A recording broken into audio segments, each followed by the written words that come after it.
All right, we should be live now, and we've already going to get started here. We've got no heat in parts of Moscow and a bunch of other things going on. It has been a busy couple of days in Ukraine.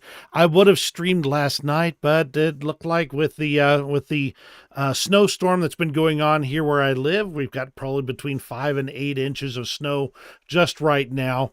And of course, on top of that, the internet connection from all the people in my little town trying to entertain themselves when they're all snowed in. It was not a good time. We'll just put it that way. On top of that, if there is a sudden power loss, we've had a couple of power flickers in just the last few minutes. If there's a sudden power loss, obviously this stream will end early. So let's go ahead and get started and let's see what happens. And we're going to start off with the suburbs of Moscow that have no heat at this point in time. Right here in the middle of this map is Moscow itself, and you can see several suburbs all around, some of them very large. Now, understand that many of these cases, they have either a centralized heating system or a centralized steam delivery system that would be heating these houses and these places. That's the reason why a lot of these furnaces and the radiator grills radiators are failing over there, because the extreme cold temperatures has caused the shattering of pipes, the power systems to fail, the boilers to explode, or well, not explode so much as fail, and they've ended up in the cold in several subdivisions of Moscow. Now, there's a lot of impressive pictures of what's going on here. You can see like this radiator here is basically starting to ice up. And other areas of the building, like this area, apparently it got really bad. This is the fourth day without heating, and everyone who can has left their houses and gone to relatives, friends, anywhere they can find some heat. In fact, it's gotten so bad that residents of Moscow have started building bonfires outside their buildings so they can stay warm. I wish I had it handy. Like I said, we've had some internet problems and outages overnight, so I don't have the pictures in front of me. But there are some where there's literally inches of ice coating walls, handrails, stairways, everything. And of course, once they started realizing, the Moscow residents started realizing that they weren't getting heat, well, they started getting a little bit of unrest going as well. And sure enough, they dispatched the cops, not the heating repair guys. So that's the situation over in the suburbs of Moscow right now, is that there are several areas and several large sections with no heat. Sometimes even the power is failing as well. So they got no heat, no power, no way to get anything into their homes, and it's getting cold. That's the kind of situation we're talking about over in Moscow.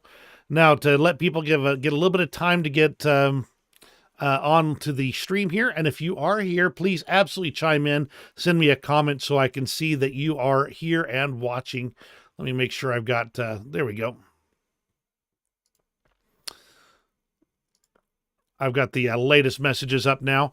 So yeah, chime in. Let me know you're here. Ask your questions. I'll see if I can get you some answers.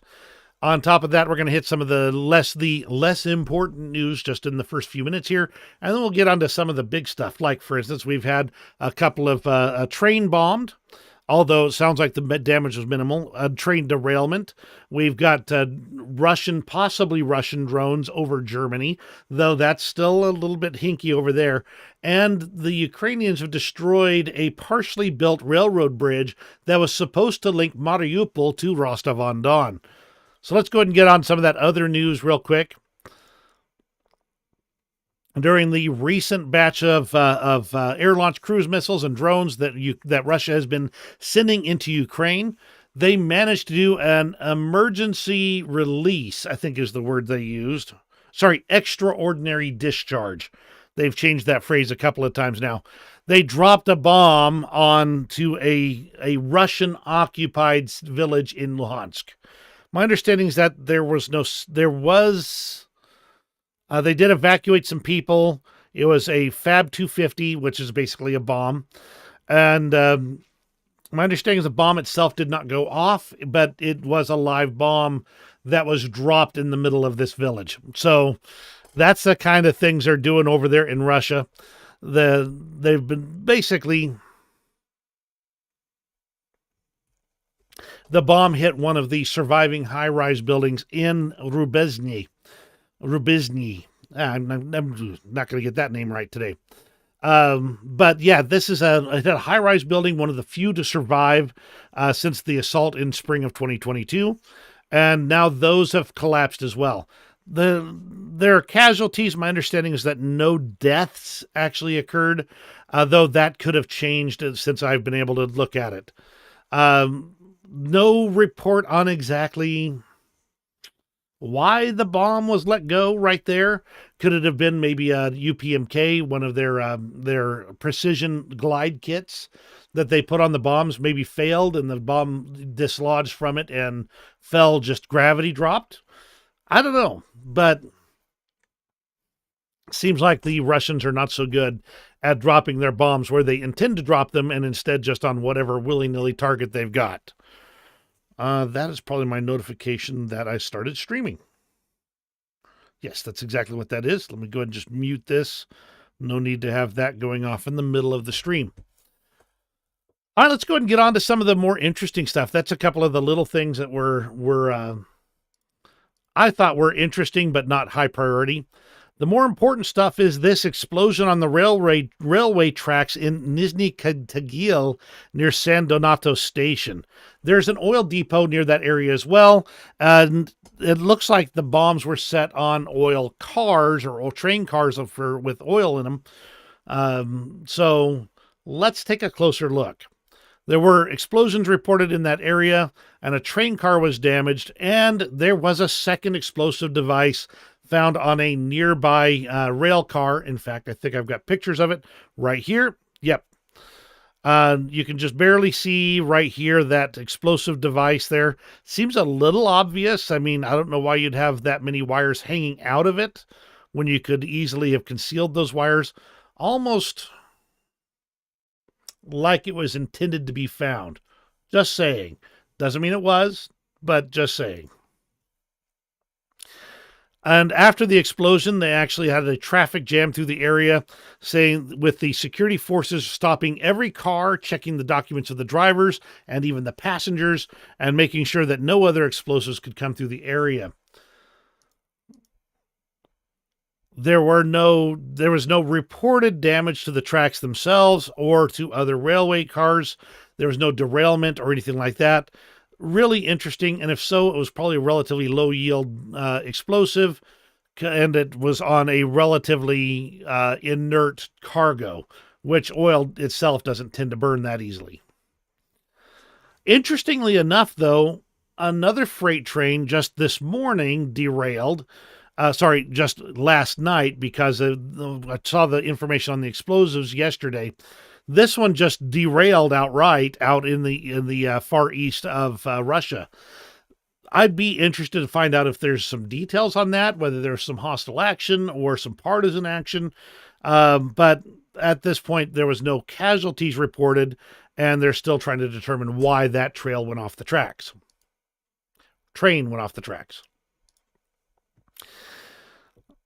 From Germany, let me rephrase that. German military forces have noticed a pattern of drones flying over their military bases when the Ukrainians are training at those bases. Now, there's a lot of possibilities for this, but they are concerned that it might be Russians who are doing this particular action. And that's not unjustified. Russia has a pretty robust surveillance state and a very robust spy network. It stretches into many European countries, including many where there were probably suborned individuals there that have been there for a very long time.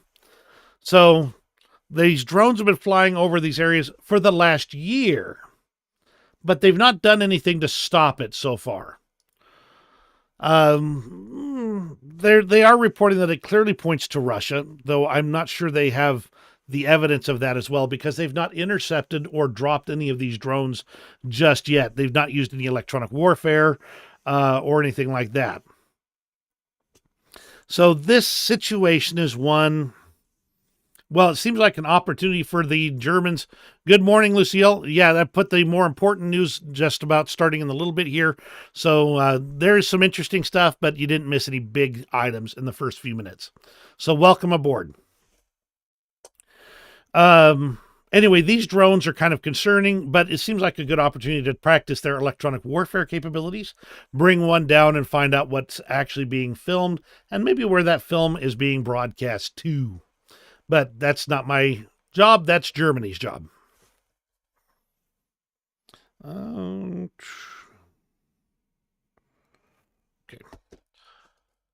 Now, the next item that I think is really interesting, Russia for the last few months has been trying to build a railway network from Russian territory all the way to Crimea.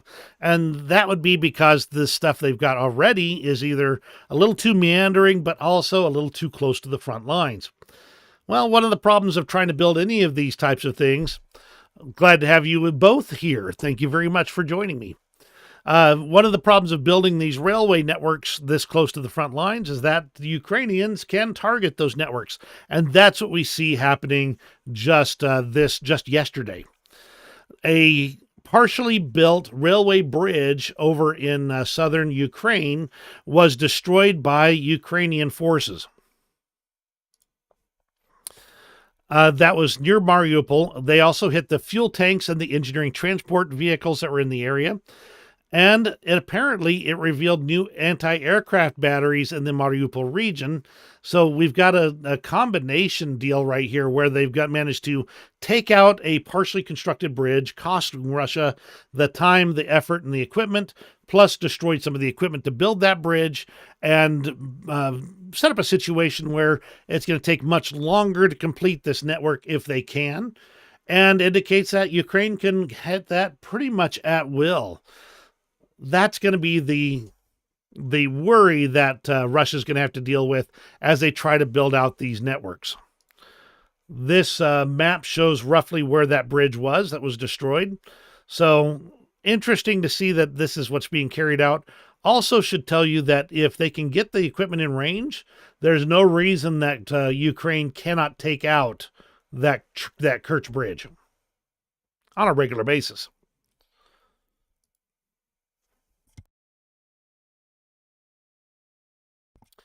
Now, this railway network that they're working on is supposed to connect Rostov-on-Don, Mariupol, Aslanovo, Kolchik, Volnovakha, and Taganrog all to Rostov-on-Don.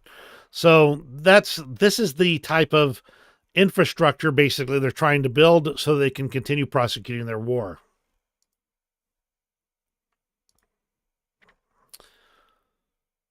See more information, same information. Okay. Things are a little bit disorganized today. As I mentioned in the first few minutes, we've got snow on the ground, power flickers going on, and would have streamed last night, but the internet connection was absolutely slammed, and therefore I did not have a good feel that I'd be able to do the stream. So continuing on, so things might be a little disorganized this morning, but we'll try and get you the best information. Let's go ahead and move on to Ukraine itself. And by the way, chime in if you have questions or comments. I absolutely appreciate it and love seeing them. The whole bill on mobilization over in Ukraine. So that's where we're on right now, is news out of Ukraine. They've got, I think it's 5 different versions of it that have been sent to their Verkhovna Rada. Apparently I can't pronounce things this morning. And they are working on getting a final version that'll go through and set up their new mobilization regime. Now, the word is that they're looking to get about 500,000 or so new troops. Will they? Don't know, but that's the intended goal. But that number may change based on what gets through the Verkhovna Rada or the other aspects. My understanding is they also have removed the provisions for mobilizing women from it, though that doesn't prevent them from volunteering if they wish. There have been widespread blackouts in Ukraine on January 8th, and they had some affecting up to 12 of their oblasts, including 560 settlements. My understanding as of today is that most of that has been resolved, and they've got power again as of this morning. Nearly 15 million tons of cargo have been exported via the temporary Black Sea corridor. This indicates that Ukraine is able to protect and defend that corridor and have effectively driven Russia clean out of the area and prevented their influence from actually stopping them from exporting and importing items through this sea route. Really shows that a lot more happened over this year than a lot of people give credit for. Couple of ex-defense officials actually have been charged with embezzling $25 million worth of Ukrainian funds through bulletproof vest purchases. My understanding is that was through basically buying substandard bulletproof vests or low quality ones, and they pocketed the financial differences instead of actually sending them along. Ukraine has also started building new airfields or expanding airfields to accommodate the F-16 fighters. They're going to have to be careful with that because it'll be pretty obvious if those improvements have been done to an airfield, and that strengthening of infrastructure will need to be protected very carefully in order to ensure that when Ukraine finally gets these F-16s, they'll be able to keep them protected while using them against Russia. Ukrainian hackers managed to steal 100 gigabytes of secret information from a major defense contractor in Russia. That apparently it's got a whole array of secret information about the military equipment of Russia, and should be a real interesting boon to see if there's some opportunities to exploit or overcome the electronic warfare advantage that Russia currently enjoys. A Ukrainian MiG-29 pilot, Vladislav Zelestovsky, perished during a combat mission recently. He was actually pretty well known as far as Ukrainian pilots go. He was known as Blue Helmet. He frequently posted videos of his missions and associated information. This is one of their best. He was active even in the hardest fighting here. And it's sad to see him lose one of their best. It's sad to see him lose anybody, but in this case, it's particularly troublesome. Signs that Ukraine. I might have to refresh this one here, but let's see. Yeah, I'm going to have to refresh this. Signs that Ukraine is still being creative with whatever equipment they can get. This is an M130. Let me kill this sound. Boop. This is a M113 in Ukrainian service that actually has a Russian Zu-23-2 mounted to the top of it. So they're taking that Russian gun mount, putting it on the top of an M113. Now, the Zu-23-2 is an anti-aircraft gun, but it's an old school one. It doesn't have like modern radar or anything like that. It's just guns on a turret. So they can probably take out some Shahed drones with it, but it's also going to be useful in the firefights that they have in the combat operations. After a series of missile strikes and drone strikes going back and forth between Ukraine and Russia, it's still ongoing, I might add, and I think I've got some more information on that as we go. It's still a lot of work to try and overcome the consequences of all that and try and put things back together. Now, I'm going to pop ahead here just a little bit.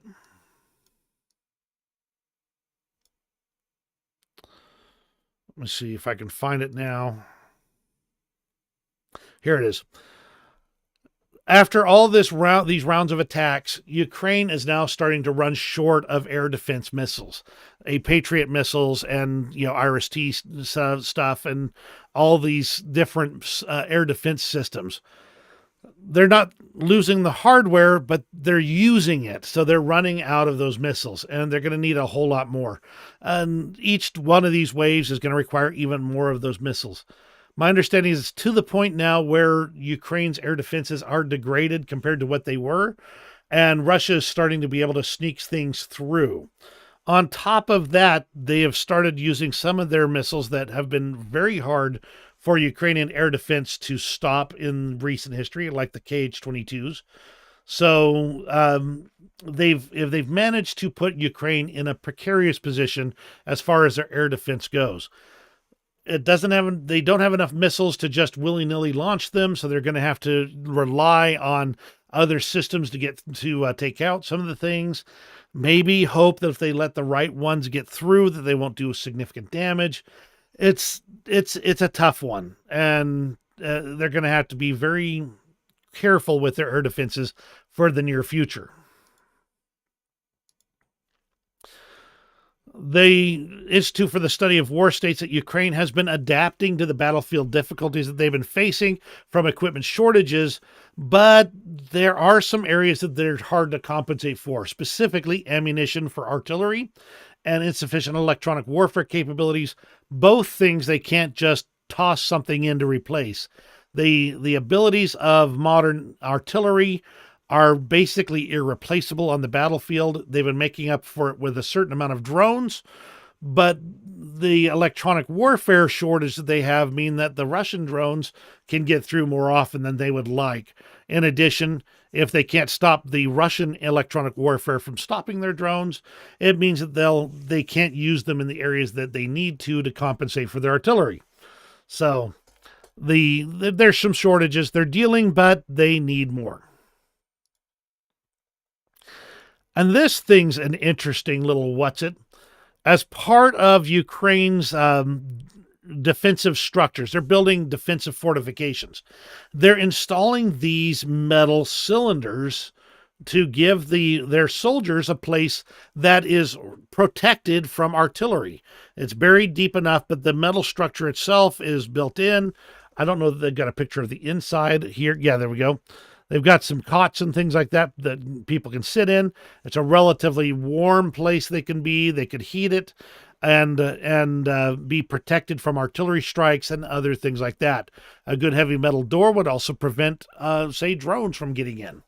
So really interesting to see the advancements that Ukraine is making, even if they are in just keeping their soldiers safe in the trenches of the battlefield.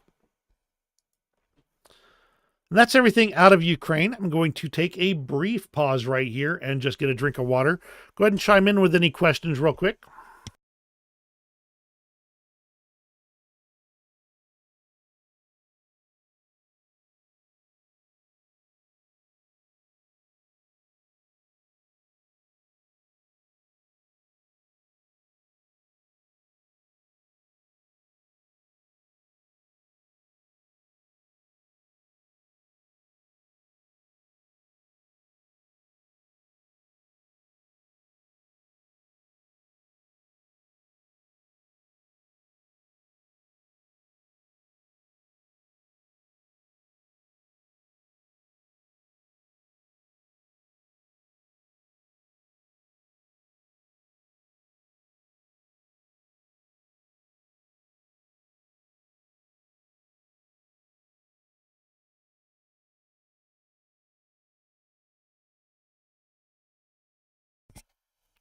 Thank you for the heads up. I forgot to unmute it. So I'm back. Let's go ahead and back up and get back to what I was doing here. Thank you. Appreciate letting me know. Okay, so more shelling of Belgorod region, and with a whole lot of things going on there, though it does not seem that a lot of damage is being done, except for, ironically, by Russian air defense missiles. So just some shrapnel damage, some broken windows, a few people in the hospital. It's never fun, but that's how it's going. Over in the Kherson region, there was a problem with the power grid, though it was on the Russian side right now, the area that Russia occupies. They resulted in a lot of the area having no power and no mobile communications or internet, and they have had to deal with some of the consequences of that. From the Ministry of Defense of the UK, this is another one of their intelligence updates. In late 2023, Russian politicians claimed that the Soviet counterintelligence organization SMERSH was being reestablished.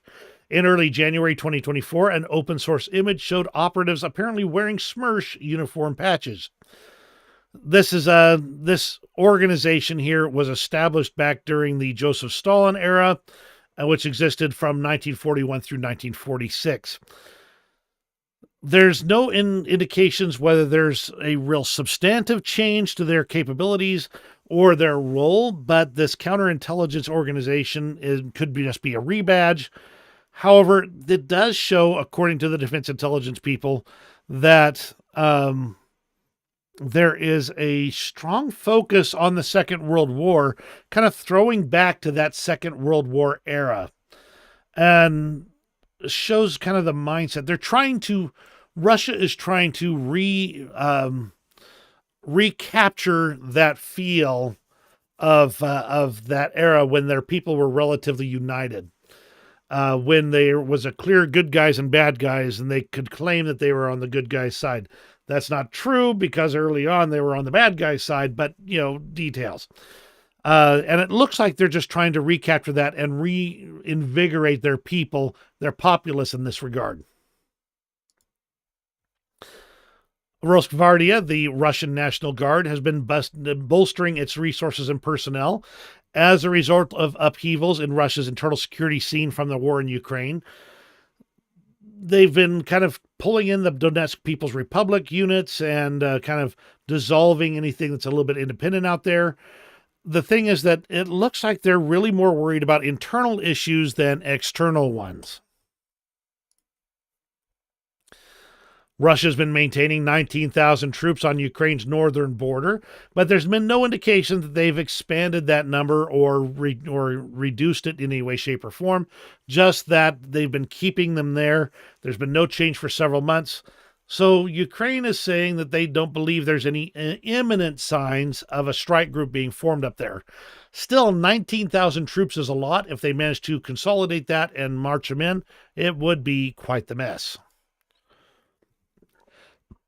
From the news the other day, we had a Su-34 jet that was destroyed in Chelyabinsk. They've now arrested a 16-year-old kid for lighting that fire. No, they don't say there's any proof, but they've done so. A friendly fire incident over in Russia as a Russian air defense unit took aim and fired on a set of Russian paratroopers who were doing a practice session at a training ground. They mistook it for a Ukrainian troop landing and then fired on them in panic and killed two soldiers in doing so. 35,000 National Guard troops have been sent to the occupied areas of Ukraine to try and root out partisan activity and anti-Kremlin attitudes among the local population. Now, normally that would seem like it would be a FSB thing, not a National Guard thing, but I think the FSB might be actually a little bit stretched thin in the occupied territories. A propagandist for the Russian government from the host of a Sputnik radio show reports that his front door was basically burned. And it looks like partisan activity to me, somebody trying to stop him or send a message. 3 FSB officers, this would be the Russian side, are suspected of taking a bribe of 5 billion rubles. These men were bribed in order to drop charges or do other things like that. And this is part of Russia's own fight against corruption in their law enforcement agencies. The thing is that Russia, corruption is part of the political landscape. The oligarchs are all about corruption. That corruption is being used to enrich these individuals and keep them in line and happy so that Vladimir Putin doesn't lose power. So the hard part for them is to root out corruption without fingering the wrong people. Just to give a clue about how far Russia's plans expand. And this is the head of the Donetsk People's Republic, says that Odessa and Nikolaev are Russian cities and calls for their liberation. So it's clear that Russia intends to continue even beyond their current occupied territories and really wants to expand their territory far beyond that. Follow up from January 5th, the monocrystal plant is the plant that was the industrial facility that was hit during an attack. They say that power lines were damaged and one individual was wounded. And this is a company that handles two main business segments, Sapphire for LEDs and Pace for solar energy. Speaking of propagandists in trouble here, the editor-in-chief of the state television and radio broadcasting company Kuban died in Krasnodar.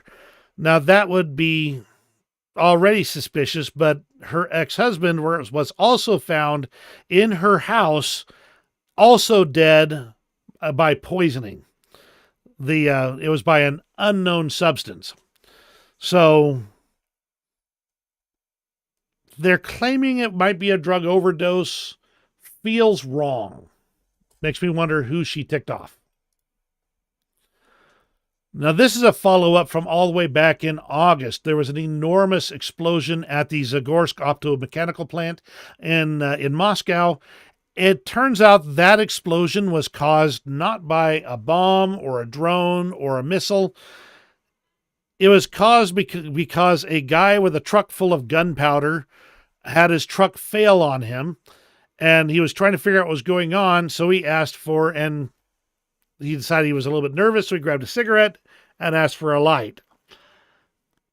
And that's, one thing led to another. The entire truck full of gunpowder went up. That's what caused the explosion back then. Novorossiysk is really becoming the next Black Sea Fleet headquarters. They've been loading it up with all of their ships and things like that. In case they've got 10 of their 14 caliber missile launching ships over there right now.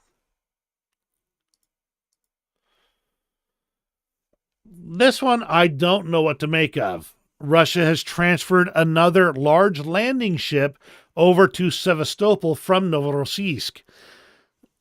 Considering the fate of the Novichoksk, it's almost like they're asking to have it blown up. So it could be a bait for a counterintelligence operation, or it could just plain be Russia being Russia. A St. Petersburg warehouse caught fire suddenly. As Jason J. Smart says, careless smokers again are on the loose in Russia.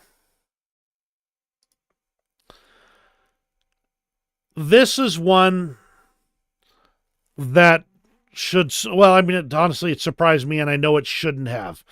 In case you don't know, Scott Ritter is a former UN weapons inspector, former U.S. military officer, who has throughout this war and much before been working for the Kremlin to try and forward that information. Now, he's in some legal trouble I'm not going to get into. It's not important to this one. But this man, who used to be a U.S. military officer, flew out to Russia and gave a speech to Chechens on the request of Ramzan Kadyrov. That falls straight into treason territory, if you ask me. And it's clear whose side he's on and which side his bread is buttered on. So if you see anything with Scott Ritter's name attached, remember that he's the one who was standing in Chechnya giving a speech to Chechen soldiers. By the way, my understanding is that a lot of those soldiers are in fact AI generated, though I don't know for sure. So that's just what I heard. I don't have proof of that.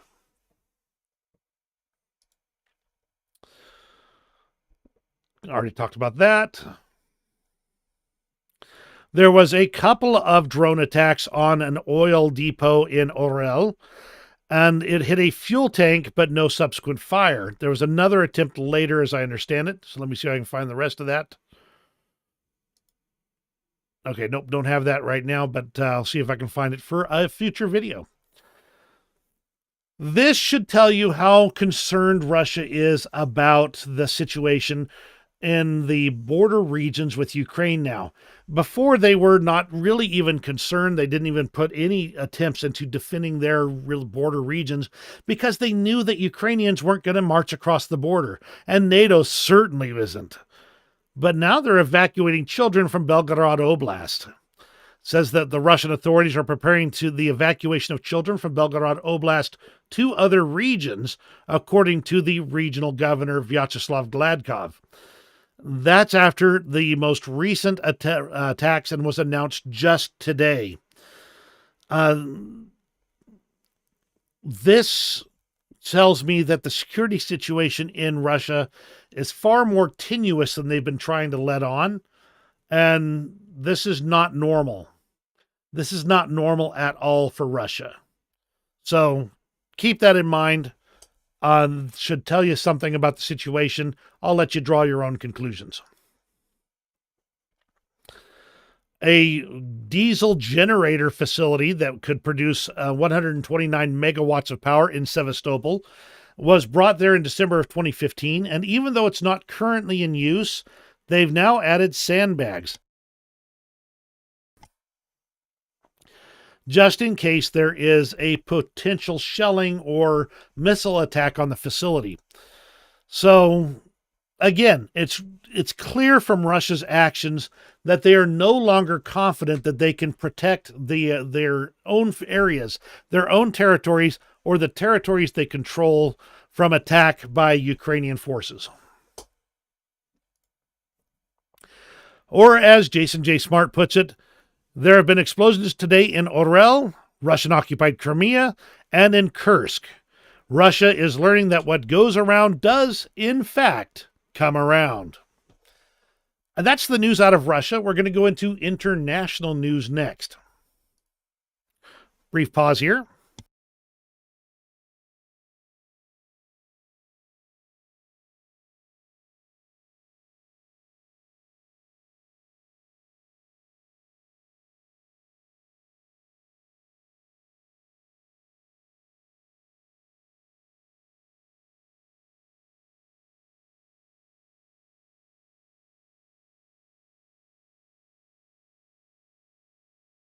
I think my water bottle sprung a leak.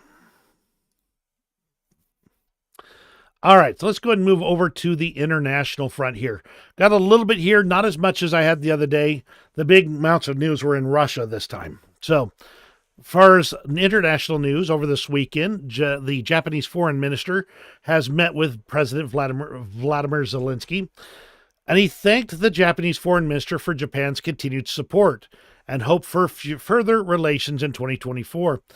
Japan has become quite an interesting partner to Ukraine in recent days. The situation over there with their constitution that prevents them from taking part in aggressive war and supporting them has been worked on being modified, and they've been trying their best to help out their allies because they do realize that their own survival in this world relies upon their allies like the United States, like Europe, and in this case, like South Korea, who used to be they were used to be on quite negative terms with, but have gradually become not necessarily fast friends, but they've definitely become more cooperative with each other. Japan has pledged $37 million for anti-drone equipment for Ukraine. That'll also provide 5 mobile gas turbine generators and 7 other generators to help Ukraine through the winter. So that's the type of help that Japan is able to provide now.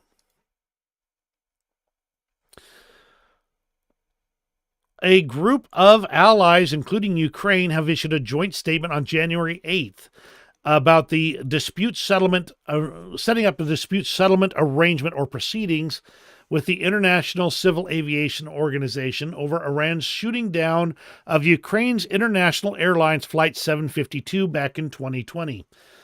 That was a passenger flight from Tehran to Kyiv that was hit by 2 missiles shortly after takeoff and killed all 176 people on board. Iran has turned into quite the thorn in the Middle East there, and it's really clear that they are not a reliable partner. In this case, their actions are going to come around to bite them, potentially.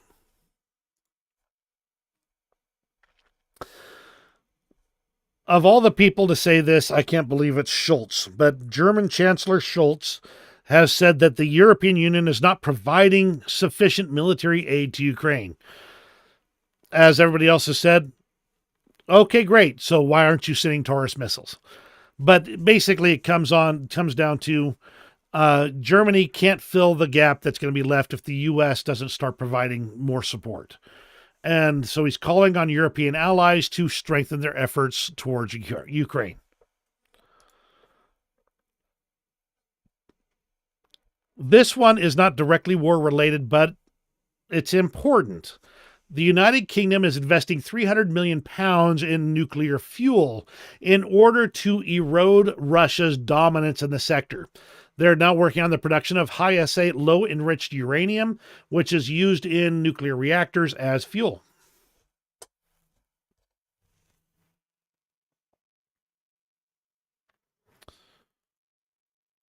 Okay, sorry about that. Apparently my phone is busy today on a snowy day. It sounds like Poland may have finally reached a deal to suspend the farmer blockade on the border. And I don't know the details on that right now, but it seems like that might finally be over.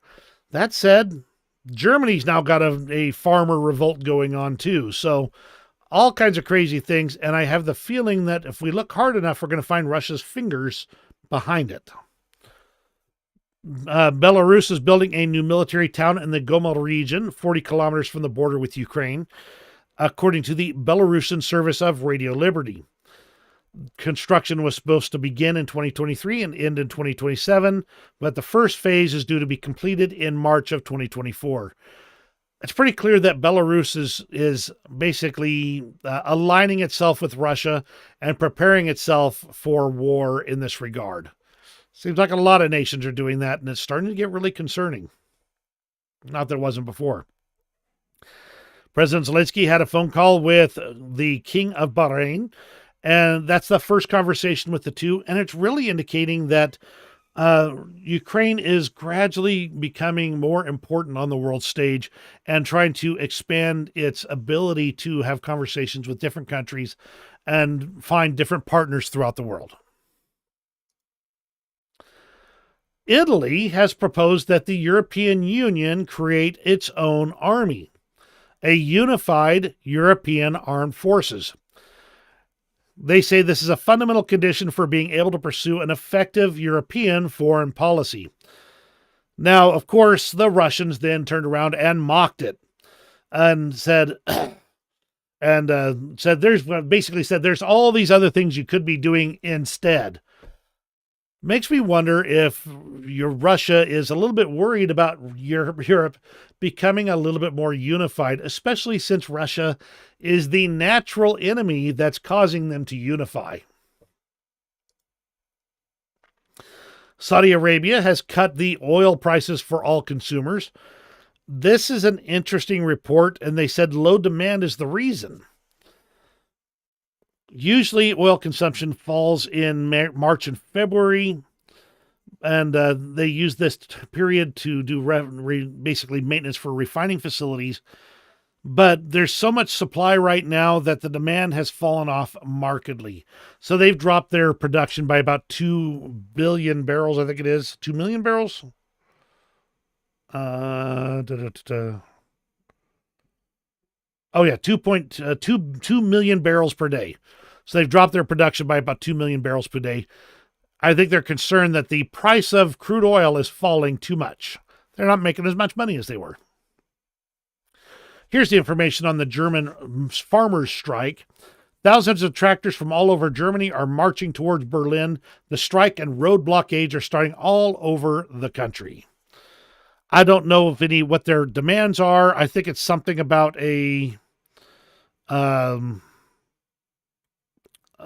subsidy of some kind. I'm not really sure. But Dmitry Medvedev then piped up and said, and started making kind of cocky remarks like he always does, and says that this might be the new Maidan for Germany instead. So there is indications, I think, that Russia is behind this as well. Maybe just putting their finger on the right stress points. Photos are starting to show up of Ukrainian pilots undergoing pilot training on F-16s in Denmark. So this is just one more step. We're getting there. And I mentioned it previously. There was a Russian, basically a pro-Russian group in Italy had sponsored an event that was saying that the renaissance of Mariupol that Russia had destroyed was ongoing and kind of touting it. That event has now had its permit revoked. So that looks like it is not going to happen. Next step is to go into the front lines. There's a few things going on, so let's go ahead and just jump straight into it. Here's what I was talking about earlier about the Russian missile strikes. They're now managing to get through more of Ukraine's defense systems because of the shortage of missiles. Now, the front lines, there's not been any major changes across the whole of the front lines. There is the updated information over here. In fact, this map is slightly out of date, but not by a lot. The biggest change is over here south of Marinka and Novomihalaivka. This area right here, in fact, we can just hit this real fast, go back 2 days. This is what it looked like a couple of days ago. Now, if we move forward a bit, we can see that Ukraine has managed to take this section right here. And this is open territory. It is not majorly tactically significant. About its only claim to fame is that if you look here, it's slightly higher than some of the area around it. But these are both little waterways. They're going to be low territory anyway, lightly treed, that kind of thing. So they've taken this kind of area right here, which has got just a little bit of a high spot over this area. But it's nothing compared to the high ground to the east. So, is it tactically significant? Probably not. But at least it has some significance in that regard.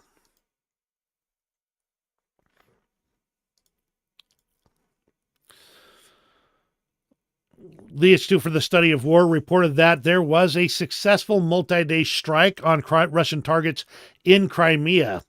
That included 4 Storm Shadow missiles on the nights of January 5th through 6th. Now, Russia's claimed they've shot down a whole bunch of stuff. They did report a successful strike on Saki Airfield and an equipment depot near Hrishny. So it looks like, again, the whole missile situation between the two sides is ongoing. Ukraine is clearly trying to pound Crimea and the border regions of Russia and hit any militarily significant target it can. Russia's just trying to hit everything they can. A little more information on Novomihalaivka, and it's just, this map is now out of date. Even though it's only 2 days old, it's now out of date. The other one is more current. Avdiivka, Russians continue to make small gains. Again, they're just kind of nibbling at areas. They're taking huge losses when they do it, but each time they manage to take another nibble. Eventually, they'll nibble their way through, or they'll run out of troops. Take your pick. Here's what Krinky looks like these days. Oop, let me refresh this here. This is what Krinky looks like these days. Russia's been really hitting it hard. Let me get this volume turned down on my headset. Wow.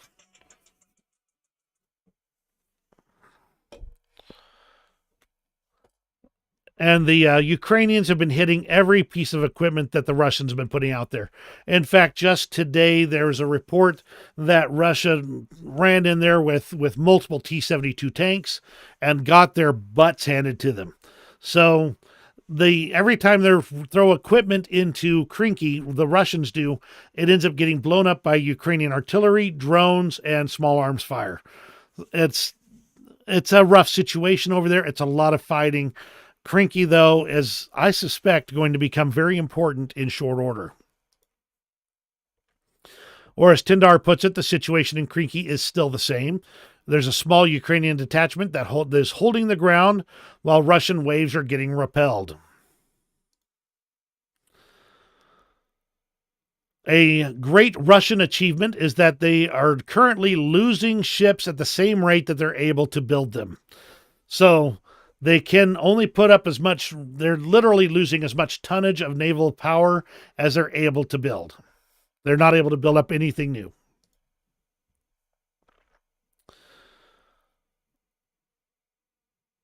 The Defense Intelligence update talking about the strikes on Crimea says that this is demonstrating the ineffectiveness of Russian air defenses in protecting key locations, despite their enhanced preparedness.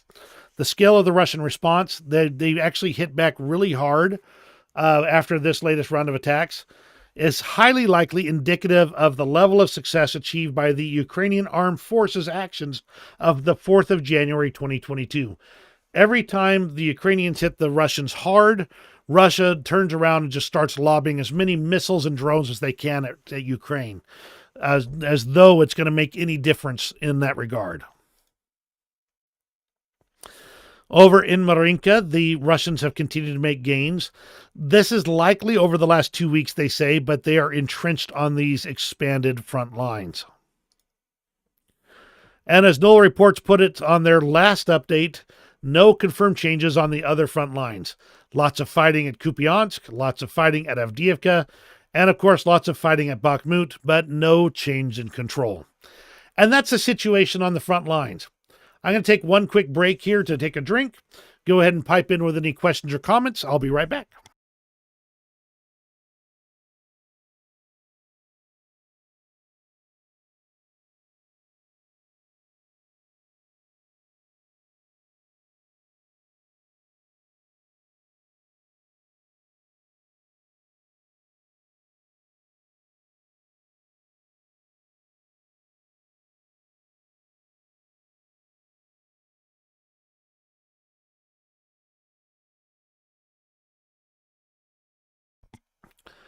Ruth, I've not seen anything recent from Turkey. The latest thing I saw was that there was a possibility that they were going to open up the Bosphorus for the passage of Allied warships, U.S., British, etc. I don't know that that's true. I just saw it on a message, but I've not actually had it confirmed. That's what I last heard. But you know what? We can just do this real quick. Let's see what we're going to hit this the old-fashioned way. You can watch the process right on the fly. Turkey aid to Ukraine.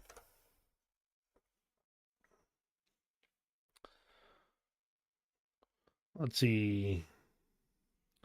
I don't see anything recent.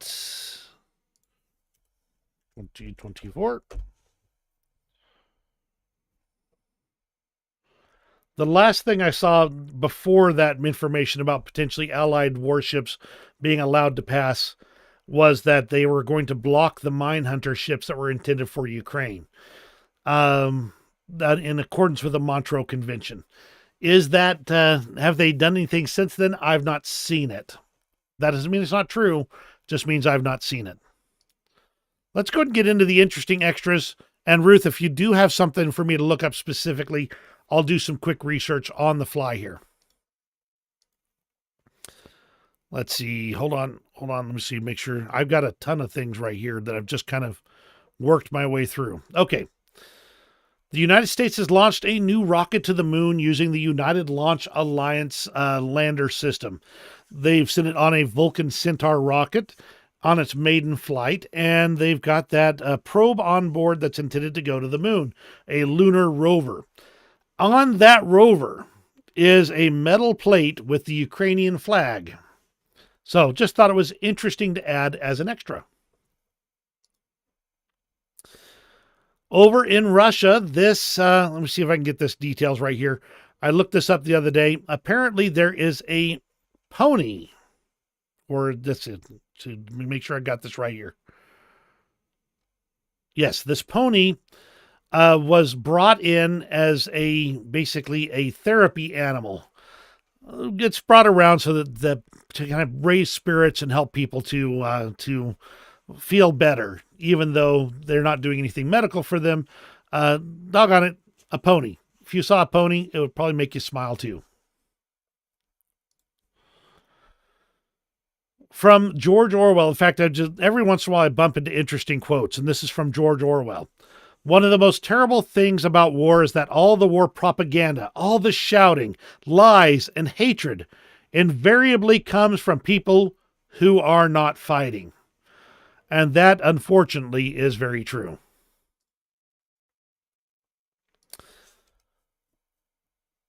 Another thing of interest, again, some of these items of interest are things I just bumped into and aren't necessarily directly related to the war. In this case, British soldiers have been trying out these jet suits. Well, now they've got a rifle that aims according to where they look. So you can't actually hold your gun with that, obviously, because it's covered with the two thrusters. But this way you can just look at what you want to shoot at with obvious limits as to exactly how far it can go. And this is a fun little video right here. This is a mouse that a British pensioner has filmed. And basically he was going into his shed and he kept finding his shed desk to be cleaned up and neatened up and everything in a box. Well, let's go ahead and hit play on this video here from BBC Russia. Every night, and he put out this camera to see this, every night this mouse would take all the stuff that was around, that was on his desk or his table there, and he would neatly stack it inside this box, even things that were much larger than the mouse. And apparently he was doing this night after night after night. Interesting, and probably he was trying to hide food underneath there or something like that, but still, it's just kind of fun to watch this mouse neatly stack things into this box over a time period. Apparently, it was happening day after day after day, and he finally found out it was this mouse. Super cute. This is going to fall under one of those things where you either think, well, that's a waste of resources, or it was a spirit bolstering thing that they could do. The Ukrainians have planted a Ukrainian flag in one of the occupied settlements. And if we watch this through, this is about a minute long, you can see a kind of a probe thing dangling from the end of this rope here from the bottom of the drone. Let me get a little bit closer. It's a magnetic probe, and it has inside of it a Ukrainian flag. And so they found this water tower, and they managed to stick it to the side of the water tower and then unfurl a Ukrainian flag from it. Is this necessarily the most amazing thing ever? It depends on how you feel about these things that are intended to lift the spirits. For the people in the town, it shows that Ukraine hasn't forgotten about them. And for the soldiers who did it, it's something that they could smile and say, we're fighting for this. And that's why I thought it would be an interesting extra to add. Poland's last radio message of World War II, and I'm going to read it as it goes because the sound is loud. Hello, can you hear us? This is the last Polish radio communication. Today, German soldiers entered Warsaw. We send brotherly greetings for those fighting in Hell Peninsula, and anyone fighting whatsoever, regardless of the place. Poland is not yet lost. Long live Poland.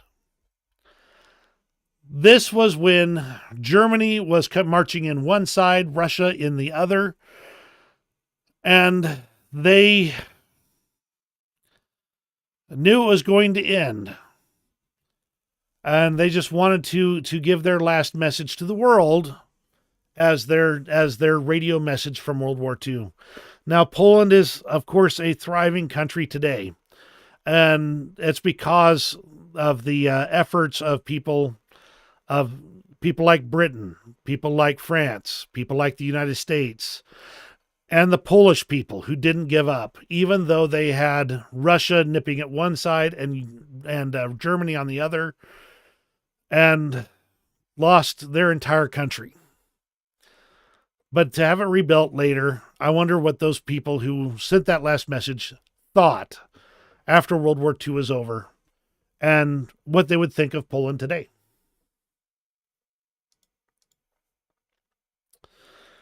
And of course, we got to give a little morale boost. We got Captain Rover here making sure to give his kisses to his human being soldiers. Got to have some fun with a dog. Always fun. And I added this one later. Usually I'd have put this sooner, but I didn't really organize things. This is a newspaper, and I believe it's Moscow. It says, your morning paper says that repressions are inevitable, unavoidable. They are not carried out against the innocent, but against internal enemies. And it sounds very much like something out of the 1930s, such as, something out of the Stalin era. And yet that is a current Russian newspaper. And that's everything for today.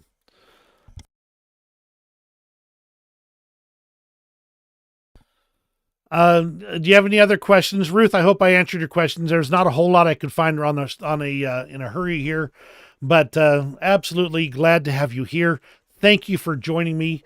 I will be watching for comments after this as well. So if you have anything extra you want to pipe in with, and I might be able to get an answer for it, absolutely drop it in. Thanks again for joining me. Hit me with that thumbs up if you enjoyed today's stream. You have a great rest of your day, and we'll see you on the next one.